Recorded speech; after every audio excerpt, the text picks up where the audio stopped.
welcome back. So last time we spawned a random invader, but now when he walks to the right he just hits the boundary and continues going downwards. This looks pretty bad in my opinion. If I now pause this, you'll see that he is on the position 18 on -x, which means he's hitting the limit, the right limit of the map, and the left limit of the map is 18, so he would be hitting that if he was on the left side, and it kind of feels off to just hit the wall and continue moving downwards. So I'm going to modify his script to make sure we don't do that. Let's go ahead and open his enemy controller, and now I'm going to create a, you see here how on the switch timer when the change timer was less than 0, we basically checked if direction switch is true. If it was, we would set it to false, and if it was false, we would set it to true. So let's go ahead and actually create a method that's going to be doing all of this. And you see how we usually create a void method?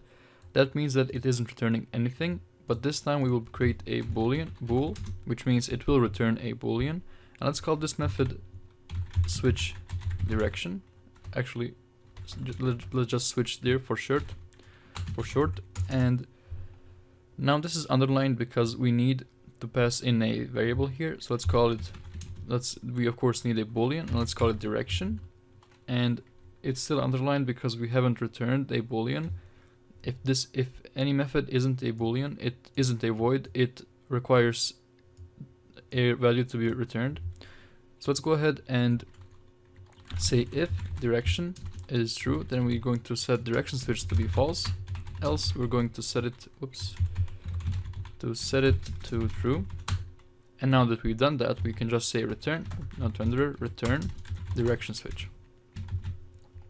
There we go.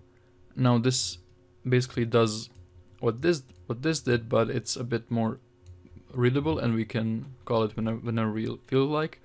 So let's go ahead and replace this in the switch timer with switch direction, and of course we need now to pass in the boolean, which is direction switch in our case. So now how this script works is when the change timer is less than 0, we will call switch direction and we pass in the direction switch variable, which can either be true or false at this point. Well, let's say if it's true, then we call this method and we say if direction is true, direction now refers to the previous direction switch. If it's true, we will set it to false, which we do, and then we return direction switch, which means we get the value from this method and just update it. So let's go ahead, now that we've done that, in our update method we need to somehow check if the ship is hitting the boundaries. So let's go ahead, this is really easy, just say if transform.position.x is equal to 18. In my case it's 18 because I've set the boundaries to 18. In your case it might be different. So if his position is 18, you're just going to say switch direction and pass in the current direction. So this method now basically turns this boolean from true to false and from false to true.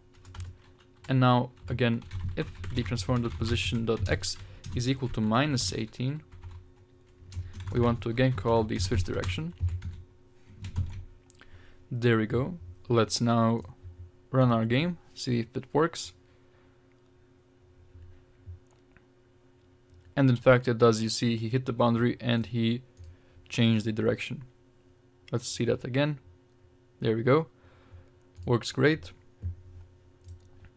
So this has been a quick lecture just to polish up the ship movement. This of course now automatically works for all the enemy ships. Just make sure that if you update the limits, to update it in the script. And a nice way we can be even more precise is, instead of saying numbers like this, we can just say limits dot minimum.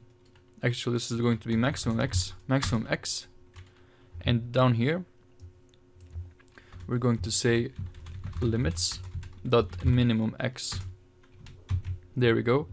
So if our current position x is equal to the maximum position x, we're going to switch direction. Now you'll see that this works exactly as it did previously. There we go. But now the thing is, if I go to my invader and if I set his limits to be maybe instead of -18, -15 and 15,